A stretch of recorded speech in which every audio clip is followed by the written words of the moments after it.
address social inequalities. Lesson response to social inequalities. First one, equality. Everyone please read. Inequality is a fundamental aspect of social stratification, reflecting the unequal distribution of resources. Found in almost all societies, it varies in extent and is shaped by factors such as wealth, power, and social status. Understanding inequality involves examining how and why certain groups have more access to wealth, power, and opportunities than others. So, social stratification, ang ikuan siya sa sa unang ikuan like like for example, pyramid, ang sa taas is upper class, middle class, and lower class. So, ang mga naa sa upper class, kay katong mga wealthy god, itong mga dato something, then ang sa ubos, yung katong mga normal level nila, something. Then, kaning sa upper class, din sila may daghang mga opportunities of power, like, nana, then ang sa ubos, ubos kay wala kayo sila yung mga madawat good nga naman ay inequality, then mo ito na social stratification. And tungod diha, tungod ani musulod na ang inequality because it's about resources like money and power opportunities are not shared equally. Next, Litas, please read.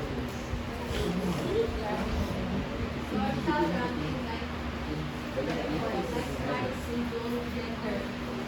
Ethnicity and those under privileged sectors of society, such as persons with disability. Minority refers to any category of people distinguished by physical or cultural difference that society and authority consider as subordinate members of society.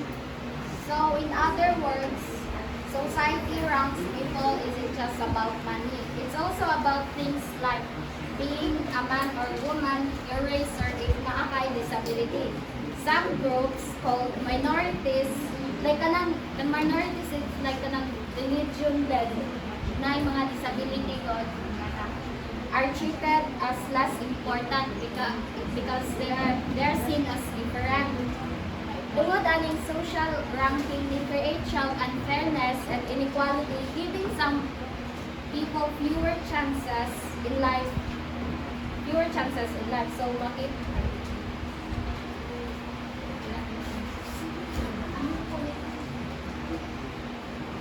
makita din yung equality of social justice. Dili sa right, makita na ito nga ang mga tanan nga gitagaan sila og box, so na sila pantay nga makita isa sa mga photo. Ano equality? Tagaan sila tanan. Then ang social justice, so mulang i-remain ang fairness niya, pero para ninyo, asa ang much better or equality or social justice? Social justice advantage ang equality kay mas vulnerable ng kaya atong i-recognize ng gabay na tao as lower classes. So, equality ra, dili na siya maigo sa lower classes. Kung yun sa middle classes, as so on. So, in short, equality is like giving people the tools they need. Same tools, equality. Then, social justice is like tagaan ang tanan gamit ay it's like giving everyone the tools they need to succeed. Next, gender. Everyone please read. Gender is an important dimension of social stratification. It is the meaning of cultural. Gender is also a social structure, a set of roles, behaviors, and expectations that society assigns to us based on how others see our gender. Ang gender di ay dili lang siya about sa kanang being a boy or a girl. It's about what our culture thinks being a boy or girl means.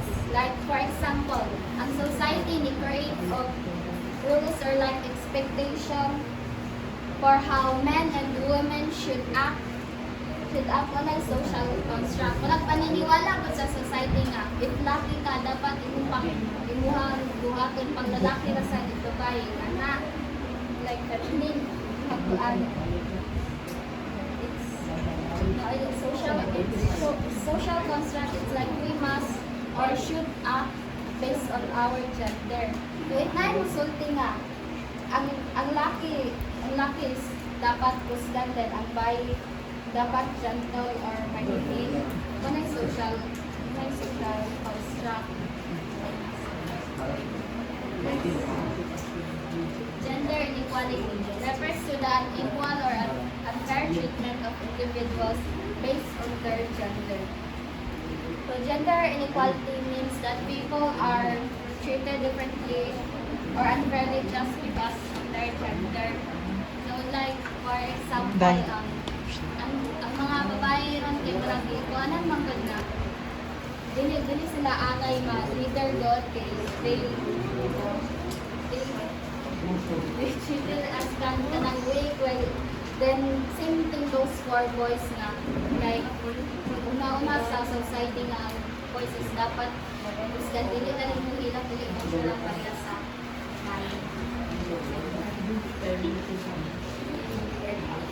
gender stratification.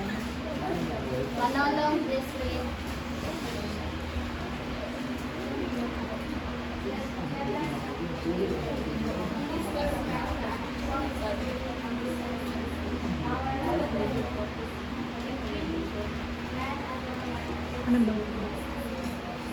Kanang bang kuha may kuha? Kaning Kaning puti ba? Dili, ikaw may So, muna gender stratification, like it's the rules and setup of society that makes it easier for boys and men to succeed and harder for girls and women. So, ako na i-clarify ang sarili kalayan sa social certification and gender certification. Social certification is like i-divide sila into different groups, like kada sa kaong example na if ang mga higher class dili sila may kanunay mga more opportunities nga na when ang status is wala mo na social certification. Gender certification is like ang system mo like ang society good mo yung kuan nga ang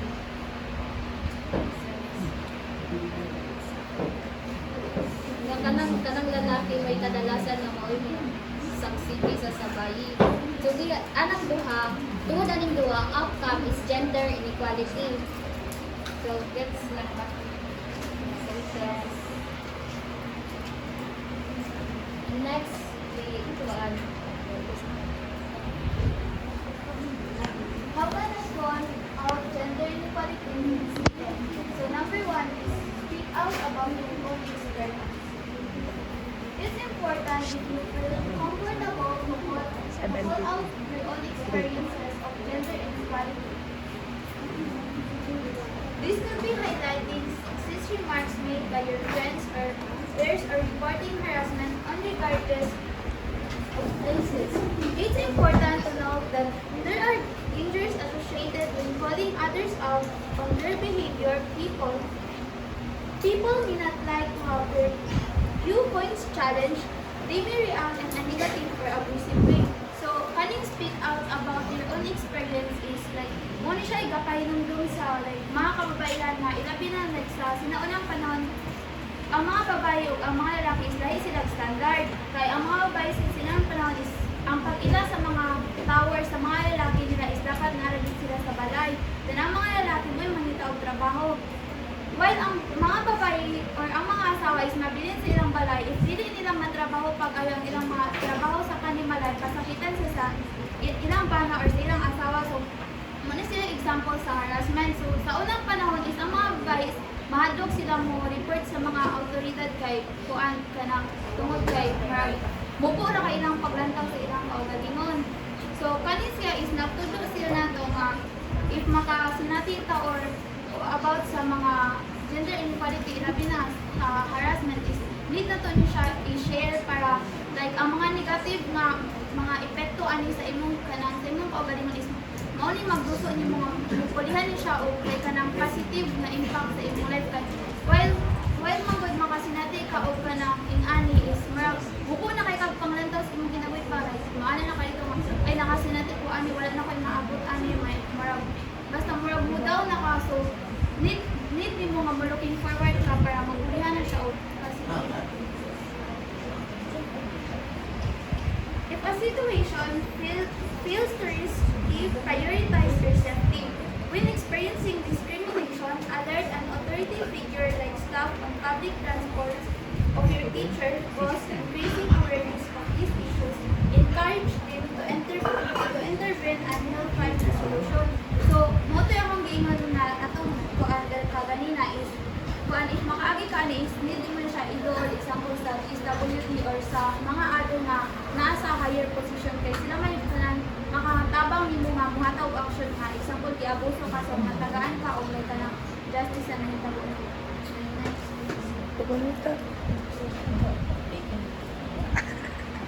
So next is call out discrimination in the media and advertising. Mass media refers to various forms of communication that reach a large audience. So first, ato sang sabton unsa ni mass media. So kaning mass media kay channels siya or tools to communicate para maka-receive tag information.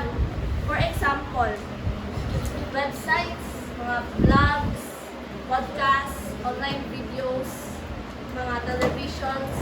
So kinsa pay mo hatag og example sa mass media? Radio. Yes, radio.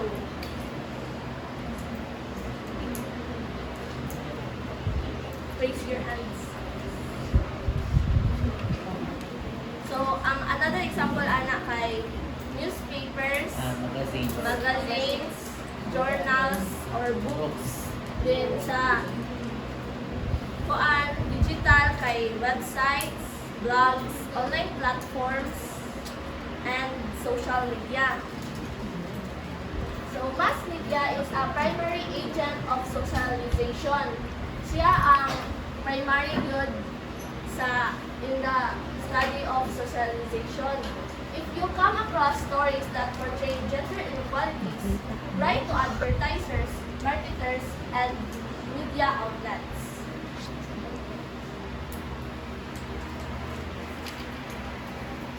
So first, let me ask you a question.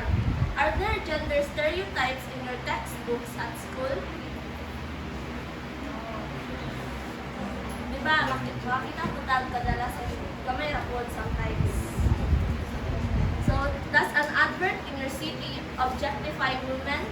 So, ang kuan ana, another question ana kay sa inyong does an advertisement in your city i-treat niya ang woman as an object? Nakasulay na ba mo ana o ganun? Wala? And does a film you watch promotes gender inequalities? So, sometimes makakita po tayong mga films na naapoy gender inequalities but muhatag po silang study para ma-broaden ang atong knowledge kabahit ani na subject. Find out who is responsible and write to them to let them know your thoughts. Also, vote with your feet. So, ang meaning sa vote with your feet kay kung ano siya idiom or saying para i-express imong opinions while ga-action po ka. Kaya na po anang example nga, kung muadto ka on stage, din na mo ingon nimo og break a leg, so kuan siya nimo, i-block siya nimo. So kayo sa po siya ani, kuan, Idiomatic expression. vote with your feet. You need to express opinions while ga-do ka og action. don't support entertainment that is disrespectful to gender equality and doesn't represent their true power, potential, talent, and diversity. Dili ka mo support para dili po sila ma-empower sa kung naa may specific nga study or mga gi-post online nga mo disrespect sa gender equality, kailangan dili na ito i-support para dili siya mo stronger or ma-empower. So these are the examples of how can we call out discrimination. First, speaking up against discriminatory content. Second, writing letters for a change. Third, creating inclusive content and choosing diverse media. So, ang meaning ano niya kay i-intentionally select and engage diverse content and media para different perspectives, culture, and experiences. Fourth, boycotting discriminatory content and supporting marginalized communities. So, ang boycotting refers siya to act of refusing to buy, use, support a product nga discriminate siya or discriminatory content siya. And but instead of supporting this discriminatory content, we support ta of marginalized communities. Which is, ang meaning sa marginalized communities kay katong na-excluded nga community and other na mga cultural na community. Fifth, educating and empowering your peers. So in conclusion, as a student, you can make a positive impact by standing up against discriminatory content, promoting inclusivity, and advocating for a change. Every small action counts and can lead to significant positive change. So it starts with you to change and fight for the discriminatory aspects. So next will be the support other campaigns, which will be reported by Adam. So, support other campaigners. The campaigners of reference are those advocating for gender equality and fighting against discrimination. This could include activists, advocacy groups, civil societies, and organizations focused on promoting equal rights and opportunities for all genders, as well as supporting marginalized communities more broadly. So, kaning mga campaigners, muna sila ang mga individual na promote or groups who are actively working to promote gender equality or fighting against discrimination para kanang maka-spread sila of awareness about sa discrimination po between those LGBTQ sa mga lain na genders. So, kung muas ko, if naay mag-campaign din about LGBTQ or something like that, support mo. As dili. But respect kami nila. Like, unsa yung opinion about sa mga campaigners about sa mga campaign about gender equality. Like, unsa ilang campaign about? Campaign. Unsa ilang about About in discrimination sa gender equality. mo-support sila, ana? Support mo. I like, mo-support sila about anang dili mo. LGBTQ na What do you mean? bukas. Na ako ito ka sides. Support ng dili. Support mo lagi mo improve tao katong ban. Equality sa tanang success including LGBTQ+.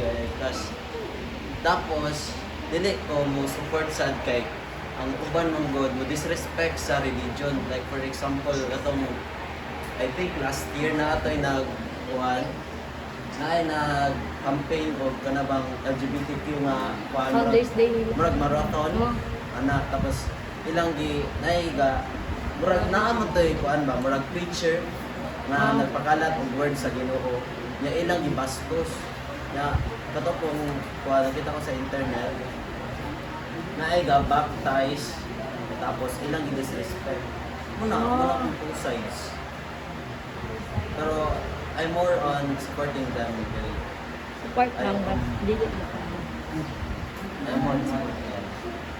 But dili mo. Understandable nga na uban dili mo support, uban mo support. There is your opinion.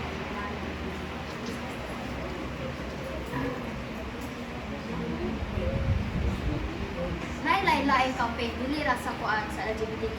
Napoy women's rights organizations, LGBTQ advocates, human rights group or social groups. Muni sila ang mga campaigners nga ganahan jud voice out para madunggan sila nimo kung sa ilang mga opinion or something na punta daw dawan sila.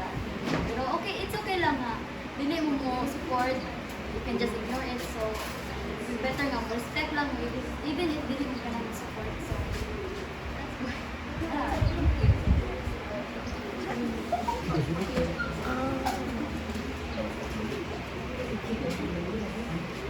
Sunod is it's okay not to challenge discrimination.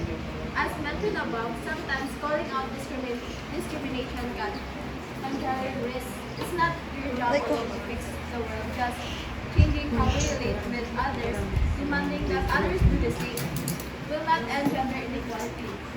Lasting change will only happen if the institution that affects lives also change.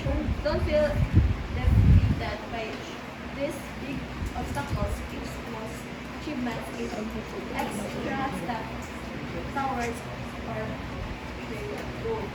So as for me, okay ra jud if parang dili ta mo speak up about discrimination every time kay pan biya saying something can be risky but biya sabot na og kabalo ta nga dili po ta in danger and also dili mo ta pan ko responsible sa pag-fix sa unfairness aning kalibutan, di ba?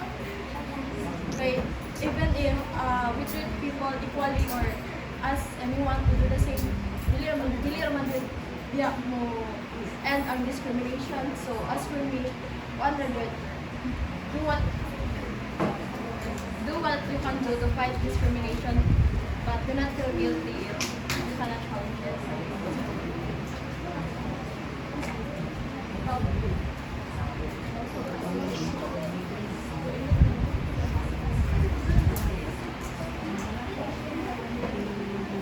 So now let's move on to social stratification and ethnicity. Before we begin, let's first define what is stratification and ethnicity. So, social stratification Cannot move on, represents Andre. society's categorization of its people into rankings of socio-economic tiers based on factors like wealth, income, race, education, and power. As what Shine said earlier, if naminaw mo, kay ang social stratification if ranking na siya sa about sa inyong rank or status sa gagawin triangle format here. So, next is ethnicity. Ethnicity is the social group of a person belongs to and either identified with or is identified with by others and as a result of a mix of cultural and other factors including language, diet, religion, ancestry, and physical features traditionally associated with race. So, ethnicity is like, belong sila sa, like, for example, skin color, like, same sila religion, diet, language. So, now let's talk about the parts of the broader concept of social stratification as it relates to ethnicity. So, first is race. Please read what is race. Everyone, please read what is race. It's a social division that is based on physical attribute or characteristic such as skin, colors, facial features, and So, ano ba siya na-relate sa social Skin color. stratification? It relates to social stratification. It's the way of societies rank and categorize social groups into a hierarchy leading to an equal access of resources, power, and opportunities. When I want race like white and black people, like maybe Americans, makawatay mo nga, ang sa una, maybe usually sa una, medyo, pero maybe na ako dyan kung karon nga. Ang kuan jud ang black people, mas gamay jud ang ilang resources nga madawat or most financial inequality nga mahitabo jud sa or discrimination sa ilang race. Muna siya example sa social stratification as it relates to ethnicity in part of race. So now, let's move on to ethnicity. Ethnicity is a shared cultural heritage based on common ancestry, language, or religion that gives a group of people a distinctive social identity. However, people of particular ethnicity can be a target of prejudice, just like those of a particular social class, sex, sexual orientation, age, political affiliation, or physical disabilities. Ano sa ethnicity is like, kasi ako sa ethnic group, ang sa kuan niya is like, for example, katong language. Kapag tayo mo nang sa Tagalog o sa kuan, sana siya sa example sa kuan, ethnic group rather. Then, ang sa kuan, like Bisaya, kita, kung kapag tayo mo, makakita mo sa Facebook, like mag-away, di ba sila mausahay? Muna siya kay nagkakuan sila mas lower ko ng status sa Bisaya kaysa sa Tagalog. Muna siya sa una. Kung makakita mo, ana, wala kami pagkita mo ko, pero muna siya example sa stratification related to ethnicity. Ang kuan ko lang is like atong indigenous group, kabantay mo, na sa una gani kay makita ko na malain ko kay anak sila suot, makakuha marag na lang, wala sila isuot kay anak, mas marag, mas lower sila na po, makaingon mo na, muna siya social stratification. So, social stratification is ethnicity as part of prejudice and discrimination. Prejudice is a rigid and unfair generalization about a category of people, while discrimination is unequal treatment of various categories of people. Kindly read prejudice. Prejudice refers to attitude, is an unfair and unreasonable opinion or feelings of dislike, especially when formed without enough thought of knowledge. Prejudice is an unfair judgment or attitude about a person or people that is not based on reason or experience. So, ang example namin niya is believing that all members of a certain ethnic group is lazy. So, prejudice is siya kaya based on siya sa iyong belief and inaccurate or incomplete information. So, highly read discrimination. Discrimination. Discrimination, which involves action, is the unfair or prejudicial treatment of people and groups based on characteristics such as race, gender, age, or sexual orientation. So, discrimination is the unfair treatment of people or group based on their characteristics or perceived group membership. My example niya is excluding, like dili apil ako sa group of people sa social events. Discrimination is the kay this involves acting negative prejudice by treating individuals or groups unfairly. It translates prejudice into action. So, prejudice is an unfounded opinion about a group of people, while discrimination is treating someone unfairly because of their group membership. In simpler terms, prejudice is an attitude, while discrimination is an action. So last is racism. Please read everyone. Racism. In general terms, consists of conduct or words or practices which advantage or disadvantage people because of their color, culture, or ethnic origin. Its more subtle form of are the collective to provide an appropriate and professional service to people because of their color, culture, or ethnic origin. It can be seen or detected in processes, attitudes, and behavior. Discrimination through unwriting, prejudice, ignorance, helplessness, differences, stereotyping, disadvantaging,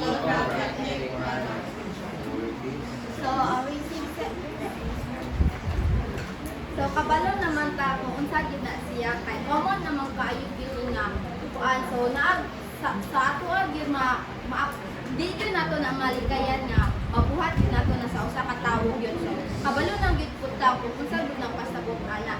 So for more info, racism is refers to unequal treatment of other based on solely on race or ethnicity.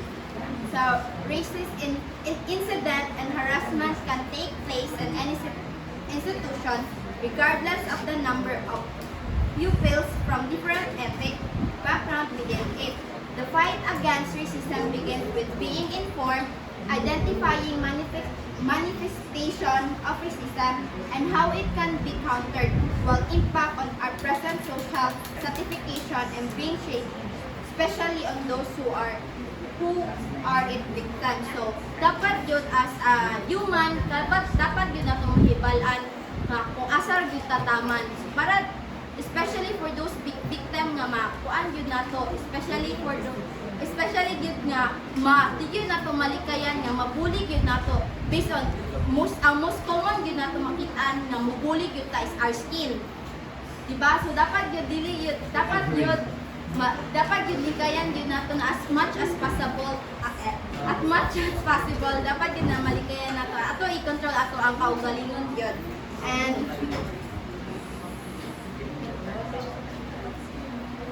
And last is, as learners, we should be aware of all avenues where racism is to be found in the workplace, in education, in healthcare, and in sports, and media, and internet. So, likayan din nato ni siya, guys. Thank you.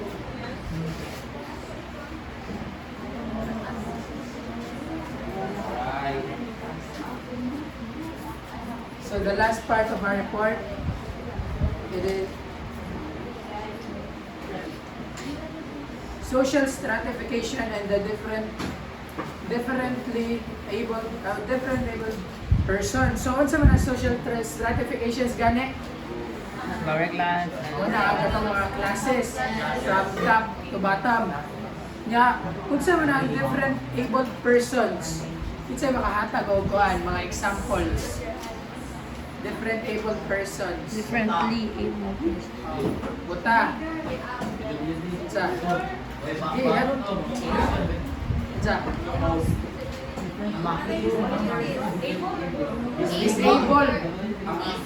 Disabled. Differently abled persons. So, atang mo example. Disabled persons. Deaf. Mute. Pakinggan na. Blind. Wala, bingi man na. Bingi is... Yeah. Deaf. Ito na. Ano ba?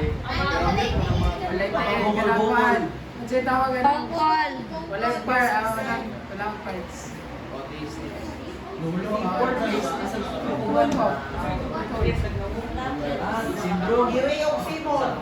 So, over 650 million na, 650 million katao. Worldwide na na. Nya pila man taron? 8 billion plus. Nya karon ako nag-research ang total karon sa mga na disabled person is 1.3 billion o 15% sa atong population na disabled. Nga problema silang kinabuhi. Often facing inclusive and limited opportunities. So limited sila, ang uban dili maka-apil o mga daily life kanang dili makabuhat activities. Many struggle to access education, employment, housing, social life, and even voting rights. According to the UN, people with disabilities make up the largest disadvantaged minority. So, muna ang pinakadakong percentage sa mga naay disadvantage sa atong community, atong world, atong community. With 20% of the world's poorest being disabled, sila may 20% nga mga pobre, na galabi sa mga pobre, puro disabled, 20%. In developing countries pa na, develop pa ba? Pareha Pilipinas, developing pa, wala pa na fully developed, hindi pa rin ang US. So, 98% of disabled individuals do not attend school. Oh, may gaita, kaya naka-attend tag school. Na ang mga disabled, galisod. Unang guard, padayon na ayaw mo keep up. About a third of street children have disabilities. Kaya makita ninyo mga ginana dalan, ginana silang kamot. Mostly nila na yung disabilities. And literacy rates for disabled adults are low as 3%. So 3% wala ang percentage so sa kadaghan na ang mga may disabilities na kulang. Dropping to just 1% for women in some regions. Muna yung nakakuhaan, mga sa kadaghan ang mga tao nga may disabilities.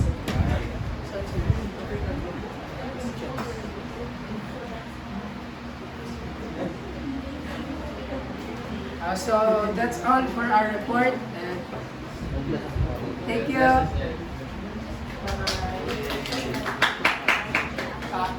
Now may clarifications, questions about our report. Pwede base galibog mo or anything. Direct.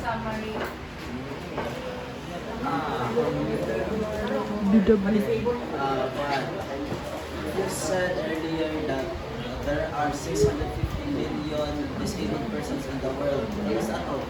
Isa, mga tanong ko, di pa niya ako may question. Ano sa ito? Ano sa ito na calculation? It is not the kuandron, pero ako Accurate account to siya. Murag ko ng first nila nga research. Pero ako mistake ganiya nga accurate karon nga day 1.3 billion. Sige. Hindi nakadagan na. In your own opinion, why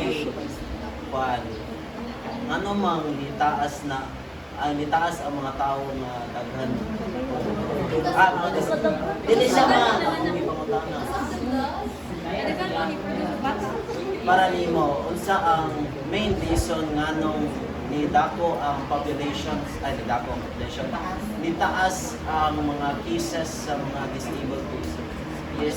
Teenage pregnant. Diba, every day, nagkadako magyud ang population in which naay ubang mga bata makapasagdaan which makakuan sila mga sakits ba which usa na lang nga reason mo I-exclude nato ng birth. Kanang birth. Kanang bloodline. I-exclude ganun. Let the reporter Exclude answer, ng please. birth. Bloodline. Besides sa besides sa inborn nila nga na sila disabilities like maybe sa maybe mother kaya wala sila kabalo or kabalo din sila or dito nila nga ilan tambal maybe like mga tambal gani nga makadaot sa baby minsan wala siya inborn na siya na siya disabilities jud kapag kanako isa na siya na besides ana like accident sa workplace example construction worker na-attack siya sa building maybe ma-disabled iya, ma-fracture iya tiil, maybe lifetime lang na niya nga ma-disabled iya tiil or maybe napay possibility nga maayo or temporary lang siya. Did we answer your question? Yes. Napay like clarification. Thank you guys.